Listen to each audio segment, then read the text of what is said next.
સુરતના મોટા વરાછા વિસ્તારમાં ગેરકાયદેસર બાંધકામના મુદ્દે સ્થાનિકોમાં ભારે રોષ જોવા મળી રહ્યો છે।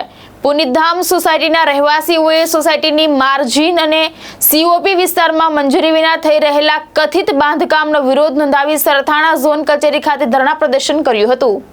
સુરતના મોટા વરાછા સ્થિત પુનિતધામ સોસાયટીના રહેવાસીઓ મોટી સંખ્યામાં બેનરો સાથે સરથાણા ઝોન કચેરીએ પહોંચ્યા હતા અને ગેરકાયદેસર બાંધકામ સામે ઉગ્ર વિરોધ નોંધાવ્યો હતો। સ્થાનિકોનો આક્ષેપ છે કે સોસાયટીની માર્જિન અને સીઓપી વિસ્તારમાં મંજૂરી વિના કથિત બાંધકામ થઈ રહ્યું છે।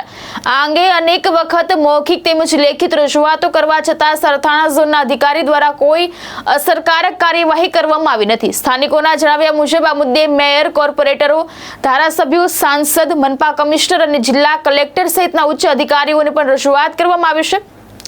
સ્થાનિકોએ ચેતવણી આપી છે કે જો ટૂંક સમયમાં કથિત ગેરકાયદેસર બાંધકામ સામે યોગ્ય કાર્યવાહી નહીં કરવામાં આવે તો તેઓ ઉગ્ર આંદોલન કરશે, ભૂખ હડતાલ તેમજ આગામી વિધાનસભા ચૂંટણીના બહિષ્કાર જેવા કાર્યક્રમો હાથ ધરશે। મારું નામ સંજય કાનજીભાઈ ગોરી છે। અમે મોટા વરાછાની પુનિતધામ સોસાયટીમાંથી આવીએ છીએ। અમારી સોસાયટીનો પ્રશ્ન એવો છે કે અમારી સોસાયટીની અંદર જે અમારી સોસાયટીની જે કોમન પ્લોટની જે જગ્યા છે, જે સીઓપીની જે જગ્યા છે, એની અંદર ગેરકાયદેસર બાંધકામ ચાલુ છે।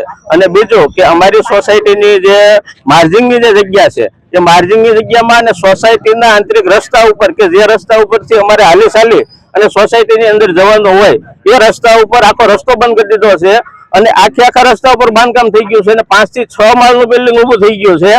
તો આ બાબતે અમે અહીંયા એસએમસીમાં ઝોનમાં 25 થી 30 અરજી કરી છે અને બીજા બધા પદાધિકારીઓને લઈને કુલ ટોટલ લગભગ 50 થી 60 અરજી કરી છે। છતાં પણ અમે 4 મહિનાથી રાતને દિવસ મહેનત કરીએ છીએ, આટલી અરજી કરીએ છીએ, છતાં પણ અમારી કોઈ અરજી ઉપર કોઈ જાતની કાર્યવાહી કરવામાં આવતી નથી। એટલે અમારે આજે ન્યાય માટે થઈ અને સોસાયટીમાંથી ટોટલ સભ્યોને, બૈરાઓને, છોકરાઓને ન્યાય માટે થઈને ઓફિસમાં આવવું પડ્યું છે। આ લોકોને શરમ આવવી જોઈએ કે આટલી અરજીઓ કરે છે છતાંય કોઈ જાતની કાર્યવાહી નથી કરતા। એટલે કઈ ટાઈપનો ન્યાય ક્યાં માંગવા જવાનો, ક્યાંથી ન્યાય મળશે? અચ્છા, આ બાબતમાં કોઈ રાજકારણમાં કોઈ રજૂઆત કરેલી છે? રાજકારણમાં અમે અમારી સોસાયટીના, અમારા વરાછા વિસ્તારના, મોટા વરાછા વિસ્તારના જે કોર્પોરેટરો છે એમને, માયાબેન માવાણી આપણા જે મેયર છે એમને, સંસદ સભ્ય છે એમને, આપણા ધારાસભ્ય છે એમને, ટોટલ રાજકીય જેટલા આગેવાનો છે, ટોટલ રાજકીય આગેવાનોને અમે બધાને અરજી આપેલી છે। એસએમસી ના અધિકારીઓ દ્વારા શું જવાબ આપવાનો? એસએમસી ના અધિકારીઓને અમે 4 મહિના થઈ જ્યારનું કામ ચાલુ છે ત્યારથી અરજીઓ કરીએ છીએ। 4 મહિનાથી એક જ જવાબ આપે છે, બસ કાર્યવાહી ચાલુ છે, કાર્યવાહી ચાલુ છે, કાર્યવાહી ચાલુ છે। 4 મહિનાની અંદર કાર્યવાહી ચાલુ હતી પણ અમને ક્યારે ખબર પડી કે હકીકતમાં કાર્યવાહી ખાલી જે ગેરકાયદેસર મકાન હતું ને એ મકાન બનાવવાની કાર્યવાહી ચાલુ હતી।